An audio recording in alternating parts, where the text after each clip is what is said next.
Bonjour à tous, j'espère que vous allez bien, nouvel épisode du résumé de la semaine. J'ai dit que je sortais une vidéo dimanche, elle est pas sortie, je suis une misère, je suis une catastrophe, ça arrive, c'est promis. On intègre un nouveau truc aussi, la meilleure action de la semaine, je le rappelle, @levoleur français sur Instagram. Chaque semaine, je mettrai un petit sondage pour savoir l'action que vous avez préférée dans le championnat de France, et j'en fais une petite élection, et je mets ça à la fin de la vidéo, donc ça arrive. Deux infos supplémentaires en plus, le match qui opposait Paris face au Plessis-Robinson, qui a eu lieu il y a quelques semaines, doit être rejoué, parce qu'à l'arbitrage, ils ont oublié un point pour le Plessis-Robinson, miskin les Robinsonnais. Du coup le match doit être rejoué, donc vous allez voir qu'au classement ça va changer un petit truc. Et ensuite vous êtes plein à me demander où est-ce qu'on regarde les matchs du championnat de France. Alors il y a des gens qui répondent aux commentaires, hein. D'ailleurs je vous adore, ceux qui répondent vous êtes des cracks. Les matchs du championnat de France c'est sur LNVTV, ils diffusent la Coupe de France aussi, donc si vous voulez regarder la Coupe de France ce sera là-bas aussi. En attendant, voici les résultats du championnat de France masculin de première division, et des surprises il y en a énormément. On va parler tout d'abord de Tours-Narbonne, victoire de Narbonne 3-7-2 face à Tours. En plus de ça c'était mal parti pour les joueurs de Narbonne. Si on regarde un peu le premier set, ça faisait 11-4 en faveur des joueurs de Tours dans le premier set qui ont remporté d'ailleurs 25-21. Un deuxième set très serré que les joueurs de Narbonne vont arracher 29-27. Je vais pas vous faire un détail 7 par 7, mais c'était un match archi disputé. Mais dans le quatrième set, les Narbonnais avaient en général toujours 4, 5, 6 points d'avance. Ils ont donc logiquement remporté ce quatrième set. Ça fait qu'ils arrivent au tie-break avec pas mal de confiance, lui aussi disputé, mais qui finiront par remporter. Saint-Nazaire bat Chaumont 3-7-1. Quelle victoire des joueurs de Saint-Nazaire, le capitaine de Chaumont, Raphaël Cor, qui a avoué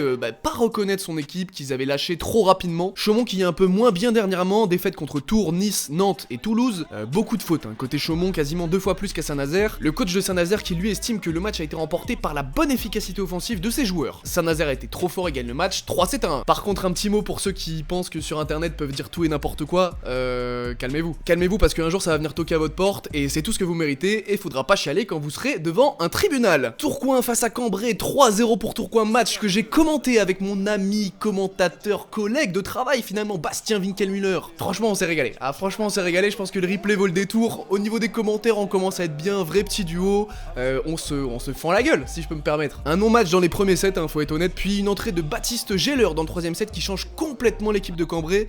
Bastien l'appelait le boss et clairement on a senti une vraie différence. Hyper clean en réception, toujours en train de pousser son équipe et il est pas capitaine pour rien, à tel point que Cambrai a fait un bien meilleur troisième set que les deux précédents. Bon, ils finiront quand même par le perdre, mais l'entrée de Baptiste Geller a changé complètement la physionomie de la rencontre. A souligné aussi un beau match de Tinaël Pépin à la pointe de Cambrai. Il a pu s'exprimer plus librement dans les deux premiers sets parce qu'après il était attendu au bloc forcément parce qu'il mettait beaucoup de points pour l'équipe de Cambrai. Mais malgré ça c'était l'un des meilleurs joueurs de Cambrai, hyper bon au service. En plus de ça il a mis à mal la réception tourquenoise. Toulouse-Montpellier, victoire 3-1 de Montpellier qui va se rassurer un petit peu. C'est vrai qu'ils avaient perdu dernièrement contre Tours et contre Narbonne, match plutôt serré sauf si on regarde le premier set. Montpellier qui était mené 19-11 et qui perd 25-18. Toulouse d'ailleurs qui aurait pu remporter le troisième set, ils étaient à 24-23, mais ils font 3 fautes d'affilée, ce qui fait 24-26 en faveur des Montpelliérains. Non, là je suis désolé, c'est criminel. Théophore terminera MVP de la rencontre avec quand même 8 blocs à son actif. Non, belle perf.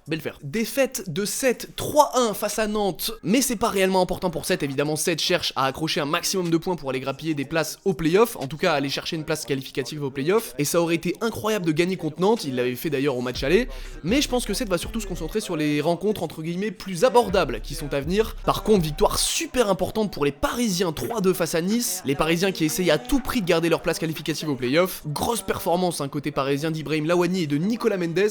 Je pense que les deux joueurs auraient pu décrocher le titre de meilleur joueur de la rencontre, il a été attribué à Ibrahim Lawani. Et enfin victoire 3-2 de Poitiers face au Plessis-Robinson. Les Robinsonnais qui menaient de 7-1, mais les Poitevins qui ont su inverser la tendance. On notera également le retour de Javier Concepcion. Ça se voit que j'ai fait LV2 espagnol bien sûr, central cubain de Poitiers qui était blessé et qui a fait un très bon match de retour. Au niveau du classement, voilà ce que ça donne mesdames et messieurs. Alors comme je vous l'expliquais, ça a été un petit peu perturbé par le fait que le match de Paris face au Plessis-Robinson doivent se rejouer, sinon le classement reste relativement similaire. Je pense qu'il faudra regarder les prochaines rencontres de Cambrai, parce que pour l'instant c'est eux qui descendent en deuxième division, ils jouent gros, ça va être des chiens enragés je pense sur les prochains matchs, donc à suivre. Les prochains matchs justement, on en parlait, effectivement le prochain match de Cambrai, ce sera contre Nice, match super important pour les deux équipes, peut-être davantage même pour Cambrai. Ensuite on a du Montpellier-Tourcoing, match super important parce que les deux équipes sont dans les places du bas qui permettent d'accéder aux playoffs, donc chacun veut conserver sa place. Ensuite on a 7 face à Saint-Nazaire, match sans réel enjeu pour Saint-Nazaire, mais 7 ferait un énorme coup s'ils arrivaient à battre Saint-Nazaire, ça les rapprocherait un peu plus des playoffs. playoffs. Vous avez vraiment de quoi trouver votre bonheur ce week-end pour les matchs, et c'est encore plus le cas dans la Ligue A féminine, on en parle tout de suite, c'est parti. Allez Liga féminine maintenant, voici les résultats de la semaine, en plus des matchs que vous voyez affichés actuellement. Petite précision supplémentaire, Marc-en-Barœul a gagné son match hier soir face à Chamalières 3-0, c'était presque un non-match, 25-12, 25-18, 25-14, c'était un match de retard, mais bref, concentrons-nous sur les matchs qui ont eu lieu ce week-end. Pour continuer sur Marc-en-Barœul d'ailleurs, Mulhouse a remporté son match 3-0 face à Marc-en-Barœul. Mulhouse qui n'aura jamais vraiment été inquiété au cours de ce match, je crois même qu'ils ont jamais été menés, c'est fort ça quand même. Heureusement plusieurs matchs sans surprise, Terville qui bat Levallois 3-0, Le Canet qui bat 3-1, Chamalières et Paris qui bat 3-0 France Avenir. Mais si on se concentre sur le match de Nantes, 3-1 face à Venelle, les Nantaises ont quand même été pas mal secouées. Dans le premier set déjà, les joueuses de Venelle menaient 17-13, mais elles se font reprendre pour finalement s'incliner. Deuxième set pareil,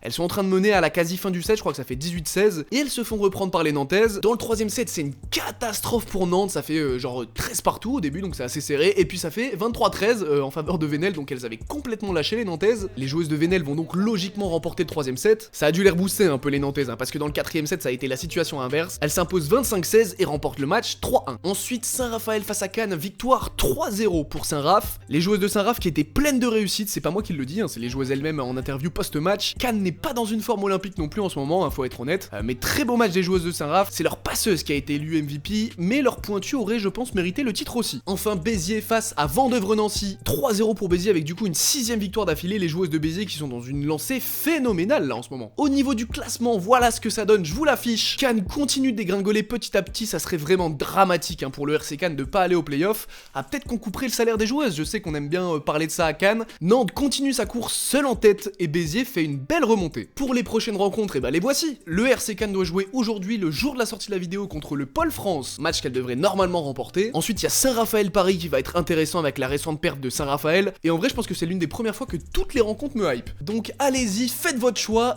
franchement il y a de quoi faire, régalez-vous. Pas de Ligue B masculine cette semaine, comme il y a un peu moins d'équipes, il y a un peu moins de matchs. Fin de mémoire, je crois qu'il y a Ajaccio qui joue jeudi soir, mais sinon il n'y avait pas de journée complète de championnat, c'est normal, ça tombe sur une semaine de repos. Un peu de repos pour les champions, et un peu de repos pour moi aussi maintenant, puisque c'est la fin de la vidéo. Merci beaucoup de l'avoir suivi. La meilleure action de la semaine, ce sera juste après l'outro. Merci beaucoup d'avoir suivi la vidéo, je vous embrasse, je vous kiffe, je vous love, et à dimanche, normalement, enfin j'espère. À très bientôt, merci d'avoir regardé la vidéo, ciao.